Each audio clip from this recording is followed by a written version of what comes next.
সেবা করুক, কিন্তু দাদাবাবু বলতেন, হরি আলো আর অন্ধকার তো কখনো এক হয় না রে হরি, আলো আর অন্ধকার কখনো এক হয় না। বাবা, তো দেখছি একটা সিনেমার ডায়লগ। তোরা বাকি রেডি করতে নাকি? হ্যাঁ, লেখালেখি করতেন তো। এই যে তোমায় গল্পটা বললাম, ওটা তো দাদাবাবুই গল্প? হ্যাঁ, গল্প। দাদাবাবু গল্প বলতেন আর আমাকে পড়ে পড়ে শোনাতেন। দাদাবাবু আর আমি ওই গল্প শুনে দিনটা, দাদাবাবু এইভাবে আমাদের ছেড়ে চলে যাবেন। দাদাবাবু গো! এই যে কান্নাকাটি করার কি আছে? ও তুমি বুঝবে না, তুমি বুঝবে না। কি করে জল খাবার টাকা আমি ওই তুলসী তলায় সন্ধ্যাটা দিয়ে আসি। বললো তুলসী তলা বিরাট খালুটা বাবা তো ফটো ছেড়ে তারপরে দেখা যাবে।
অপূর্ব রায় চৌধুরী, পৃথিবীতে সোনা দানা হিরে মণিমুক্ত এছাড়া অনেক অমূল্য সম্পদ আছে।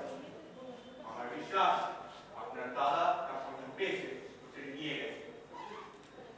একদিন আপনিও বুঝবেন, সেদিন আপনার এই আলুদার কথা মনে পড়বে। এবার যদি ঈদের হঠাৎ কথাটা ভেবে দেখেন। ওই দাদা, ওকে ওকে ওকে, গুড বাই গুড বাই। বলে গেল উনি। দাদা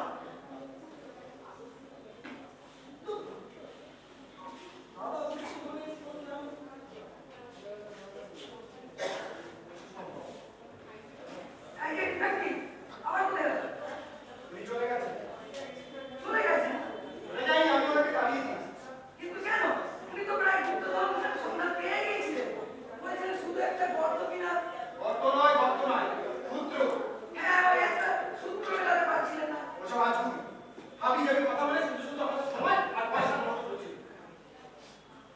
ওই কাকা, এমনিতে আমার অনেকটা দিন নষ্ট হয়েছে।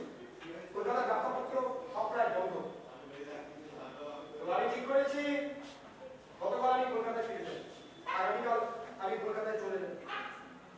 তুমি চাইলে গ্রামের বাড়িতে ফিরে যেতে পারো, অথবা চাইলে আমার সঙ্গে কলকাতাতেও যেতে পারো। না না, আমি এখানেই থাকবো। তাছাড়া তোমরা তো সবাই আসবে আবার। সেটা সম্ভব নয়। আমি এই বাড়িটা বিক্রি করে দেবো। ছোট খোকা,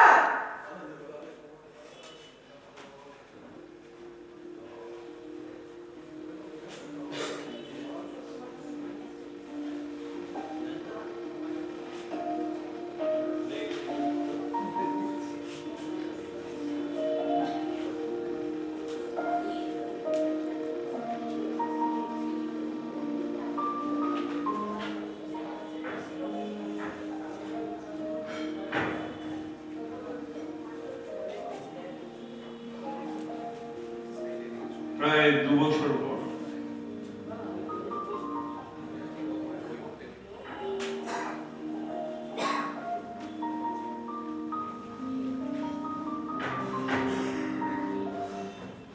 ওই কাকা, একটু গরম গরম কফি খাওয়া তো।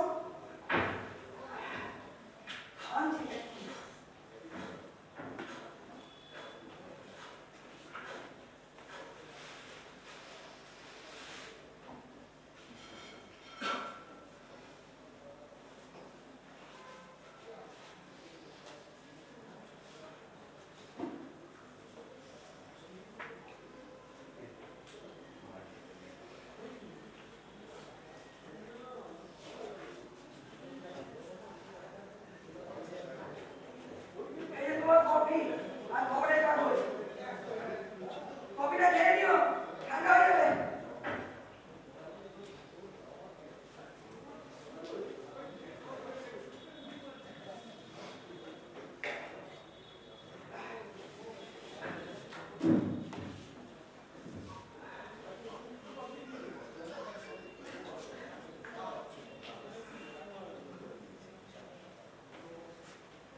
চিরদিনই গানটা হয়ে গেছে।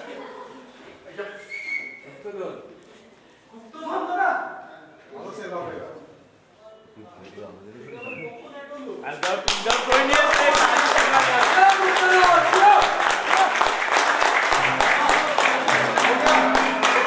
শিবাই ভুলে গেছিল।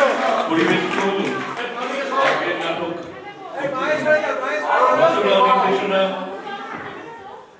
রচনা ও নির্দেশনা সুব্রত কর, অভিনয় বড় খোকার ভূমিকায় সুব্রত চ্যাটার্জি, ভুলে গেছিল। ছোট খোকার ভূমিকায় সুব্রত কর, হরিকাতের ভূমিকায় শেখ রহমতুল্লাহ, ডাক্তারের ভূমিকায় সপ্তর্ষি ব্যানার্জি, সকল ডিটেকটিভ নট ডিটেকটিভ ডিটেকটিভের ভূমিকায় পরিবেশিত হল আজকের নাটক গুপ্তধন।